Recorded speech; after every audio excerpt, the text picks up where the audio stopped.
अभी मैं आज़ाद मैदान में मौजूद हूँ और आज हमारी बात होने जा रही है समन्वय समिति के लोगों से जो महाराष्ट्र राज्य के आज़ाद मैदान में चल रहे सफाई कर्मचारियों के लिए 98 दिन से ज़्यादा समय से धरना आंदोलन कर रहे हैं। उनसे जानूंगी कि उनका इस विषय पे क्या कहना है। अगर उनकी मांगें पूरी नहीं हुई तो इसी तरह लगातार उनकी आंदोलन जारी रहेगी। तो आइए पहले उनका नाम उनसे जानना चाहती हूँ। आपका नाम क्या है? मेरा नाम संतोष भवन वरकुटे। तो ये जो प्रोटेस्ट चल रहा है, प्रोटेस्ट किस चीज़ के लिए रखा गया? 2016 का जो जीआर आया था उसमें एक जाति विशिष्ट को समाविष्ट करके बाकी सभी जाति धर्मों के ऊपर अन्याय हुआ था। तो उसके प्रोटेस्ट में हम लोग यहाँ पर बैठे कि हमारा वारस हक चालू है, इस किसी एक जाति को तुम वारस नहीं दे सकते हो, सभी को दे सकते हो। तो ये प्रोटेस्ट आप लोग का कितने दिनों से इसे चल रहे हैं? ये प्रोटेस्ट हमारा 22 दिसंबर से चालू है। आज हमारा 97 डेज हो गया कंप्लीट। आप 2-3 दिन में 100 दिन कंप्लीट हो जाएगा। तो सरकार की तरफ से कोई रिस्पांस आई है आपके पास? हाँ, सरकार के तरफ से हाउस में हमारा विषय उठाया गया है और 10-15 दिन 9 मार्च को हाउस में ये सब्जेक्ट उठाया गया था। तो तभी धनंजय मुंडे जो सामाजिक न्याय मंत्री विशेष विभाग के जो है उन्होंने 10-15 दिन में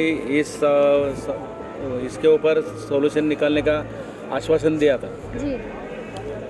तो अभी उस आश्वासन को भी 20 दिन होके चले गए, लेकिन अभी तक कोई कार्रवाई नहीं हुई है। तो आप लोग रिटर्न कंप्लेंट किए हो कि 20 दिन हो गए, अभी तक इसका कोई कार्रवाई नहीं किया गया है? हाँ, उसके बारे में हम लोग ने उनके साथ पत्र व्यवहार किया हुआ है जी। हाँ, तो उसके अभी तो कुछ जवाब आया नहीं है।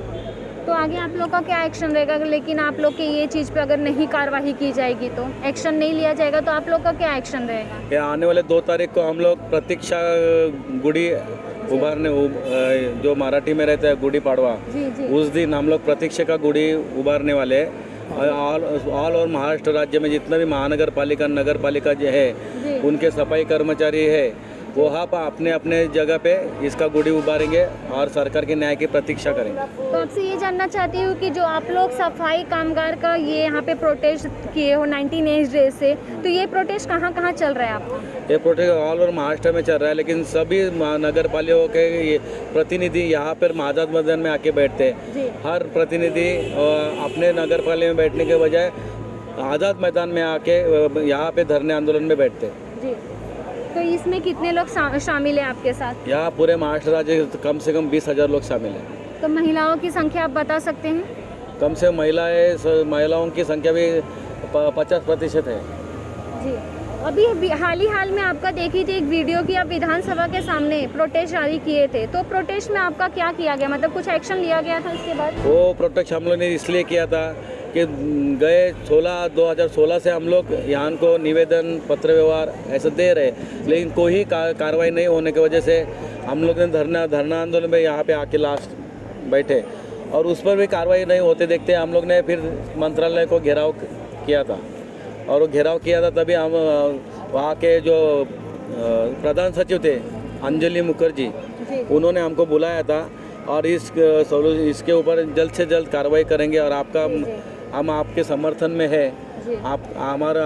हमें आपकी तरफ से सहानुभूति है, हम लोग आपका सहानुभूति को विचार करेंगे, ऐसा कह के हम लोग को आश्वासन दिया था कि हम आपका काम जल्दी से जल्दी निपटाने की कोशिश करेंगे।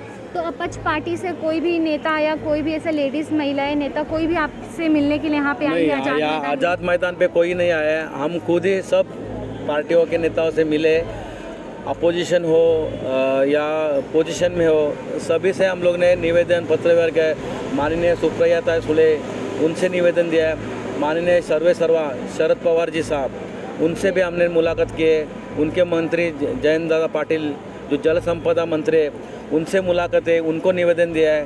गृह राज्य मंत्री दिलीप वळसे पाटिल उनको निवेदन दिया है। अपने विधानसभा अध्यक्ष है नरहरी हिरवळ उनको निवेदन दिया है। धनंजय मुंडे साहब है उनको निवेदन दिया है और जो भी मंत्री है मंत्रिमंडल में सभी के साथ हम लोग ने पत्र व्यवहार करके सभी को हमारी व्यथा बताई है और ये जाति के ऊपर कैसा अन्याय करके ये जीआर निकाला हुआ है ये उनको बताया है। क्योंकि संविधान में किसी भी जाति धर्म को आप साइड में रख के किसी एक को नौकरी नहीं दे सकते हो। संविधान में सबको समान हक और न्याय मिलने का अवसर है और वही अवसर हम लोग चाहते हैं कि जो 2016 में जो जाति भेद करने वाला जीआर निकाला था उसको दूर करके सभी जाति धर्म के लोगों को न्याय मिले। जी। तो अगर अभी तक आपकी मांगे पूरी नहीं हुई है, धनंजय मुंडे जी की तरफ से कोई भी रिस्पांस नहीं आया, तो माननीय मुख्यमंत्री उद्धव ठाकरे जी से आपका क्या कहना है, मतलब क्या उनसे क्या निवेदन करेंगे आप? उनसे हम यही निवेदन करेंगे कि ये महाराष्ट्र के नागरिक है, ये महाराष्ट्र के नौजवान लोग हैं। आज आप देख रहे हो कोरोना काल में भी इनों के पिताजी ने, माँ बाप ने कोरोना काल में काम करके अपनी जान गंवाई है और वो जान गंवाने की वजह से उनके घर पे उपासमारी की वेल आई है। तो फिर ऐसा होने के बावजूद भी आप उन सफाई कर्मचारियों को अगर नौकरी नहीं दोगे तो आगे की जनरेशन क्या आपकी तरफ से ये करेगी कि सफाई काम करने के लिए कोई राजी नहीं होगा। अगर मौत ही मिलनी है तो मैं सफाई काम करके क्यों मौत ले लूँ? हाँ, तो जो आप जब सुबह निकलते हो, जो आपको शहर स्वच्छ दिखता है, चलने में दिक्कत नहीं होती, अच्छा लगता है, तो उसके लिए वो सफाई कामगार 5 बजे से वहाँ पे काम करता है, तब जाके आप वो स्वच्छता के तरफ जहाँ से निकलते हो वहाँ आपको स्वच्छता दिखती है। हाँ, अगर वो लोग अपना दिल जान से काम करते हैं तो आप उनको नौकरी देना जरूरी है। आप उनको क्यों नौकरी, क्यों एक विशिष्ट जाति को देके दूसरे जाति के ऊपर अन्याय कर रहे हो? हमारा मुख्यमंत्री साहब से यही निवेदन है, ये सब महाराष्ट्र की जनता है, सब मराठी पब्लिक है और महाराष्ट्र में अगर मराठी रहना चाहिए तो मराठी बच्चों को नौकरी मिलनी चाहिए, नहीं तो मुंबई से और महाराष्ट्र से हद पार हो जाएगा। उनके हक की नौकरी अगर उनको नहीं मिलेगी, उनको उनके राज्य में महाराष्ट्र होने के बावजूद उनका अगर हक न्याय नहीं मिलता है तो फिर पलायन हो जाएगा उनका, वो यहाँ नहीं रहेंगे। हम लोग की यही मांग है कि मराठी अगर जीवित रखना चाहते हैं आप तो उनके हक की जो नौकरी है वो उन्हें दे दीजिए सभी प्रांत। तो आप क्या कहना चाहेंगे? पहले आपका नाम जानना चाहती हूँ। जयेश किशन बाबू मेरा नाम है जी। ये जो रूल है जो सामाजिक सफाई कामगार का, ये 1975 से चालू है जी। लाड़पा की समिति से। वो लाड़पा की समिति वो समिति भी में भी किसी अन्य जाति किंवा किसी विशिष्ट जाति को देने ये ऐसा नियम नहीं है।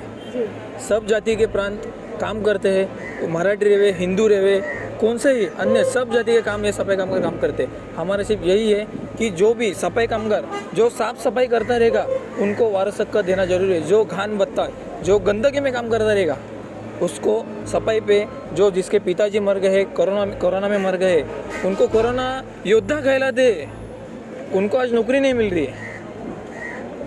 ये सिर्फ मुझे एक चिंतित बात लग रही है और ये सरकार, हमारा पूरा विश्वास है कि जल्दी से जल्दी हमारा निर्णय लगाए उद्धव ठाकरे जी साहब। तो मेरा एक सवाल और है आपसे, लास्ट सवाल ये है कि जितने भी सफाई कर्मचारी थे जिनको नौकरी नहीं मिल रही है, कोरोना के पहले वो लोग नौकरी वहाँ पे करते थे, सफाई करते थे, बल्कि मैं ये बोलना चाहूँगा 2020 में मेरे पिताजी ऑन ड्यूटी मर गए हैं, तभी भी मुझे नौकरी नहीं दे पा रहे। कहने को तो कहते हैं स्वच्छ भारत स्वच्छ अभियान, लेकिन सफाई कर्मचारियों जो 98 दिन से ज़्यादा समय बीत जाने के बाद अभी तक इन लोगों की मांगे पूरी नहीं हुई हैं। इनका ये भी कहना है कि भारत के संविधान के मौलिक अधिकारी एक्ट 16(2) के तहत के अनुसार कोई भी नागरिक केवल धर्म, जाति, लिंग, स्थान के आधार पर राज्य के नियंत्रण में किसी सेवा या पद के लिए अपात्र नहीं होगा। उन लोगों का ये भी कहना है कि महाराष्ट्र कैबिनेट मंत्री धनंजय मुंडे 9 मार्च 2022 को विधानसभा में कहे थे कि इस मुद्दे को 10 से 15 दिनों में सुलझा लिया जाएगा, लेकिन अभी तक नहीं हुआ है। क्या सफाई कर्मचारियों को मिलेगी न्याय? कैमरा पर्सन विशाल के साथ Roshni Dubey, India ground report, Mumbai.